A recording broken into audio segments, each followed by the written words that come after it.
सुप्रभात बच्चों। आज मैं आपको नया चैप्टर पढ़ा रही हूँ जिसका नाम है भेड़िए से मुकाबला। यानी एक 14 साल की दूधीबेन नाम की लड़की है जो कि अपने चचेरे भाई जयराज को बचाने के लिए भेड़िए से मुकाबला करती है। तो पाठ शुरू करते हैं।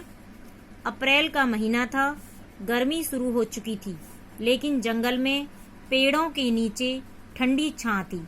यानी महीना कौन सा था? अप्रैल का। तो अप्रैल के महीने में गर्मी शुरू हो जाती है और जंगल में पेड़ों के नीचे क्या थी? ठंडी छाया थी।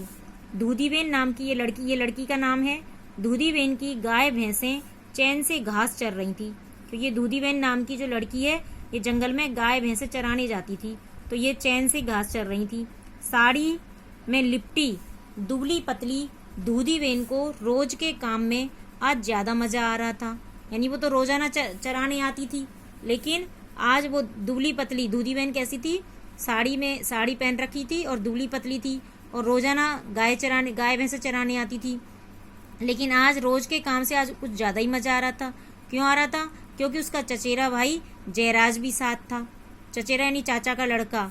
वैसे जयराज उससे काफी छोटा था, सिर्फ 6 साल का, जबकि दूधीबेन 14 वर्ष की थी। यानी जयराज तो 6 साल का था और दूधीबेन 14 वर्ष की थी। लेकिन उसे जयराज के साथ खेलना बहुत अच्छा लगता था। रहती भी थी वह अपने चाचा के साथ। किसके साथ रहती थी? वह अपने चाचा के साथ रहती थी, क्योंकि उसके माता पिता अब इस दुनिया में नहीं थे। यानी उसके माता पिता तो थे नहीं, तो वो अपने चाचा के साथ ही रहती थी। और उनका गांव जो था वो सौरीकंडा गुजरात के सुरेंद्रनगर जिले में था। गांव कहाँ था? सौरीकंडा, गुजरात जो राज्य है, स्टेट है, उसके सुरेंद्रनगर जिले में था। गांव की अन्य लड़कियों की तरह दूधीबेन को भी स्कूल में पढ़ने का मौका नहीं मिला था। उसका काम था सुबह सुबह जानवरों को जंगल ले जाना और दिन भर घास चराकर शाम को वापस लाना। घर आकर वह छोटे छोटे घरेलू कामों में भी हाथ बटाती।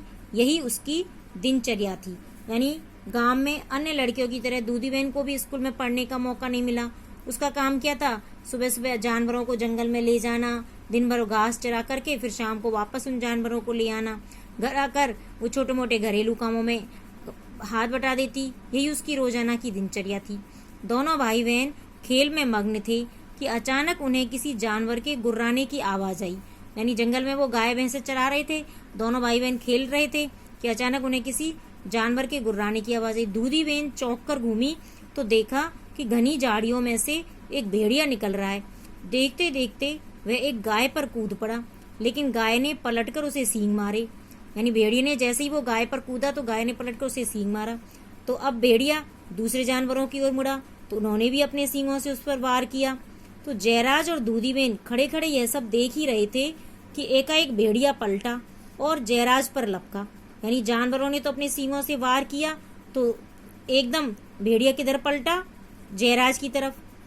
दृश्य इतना भयानक था कि दूधीबेन की चीख उसके गले में दबी रह गई।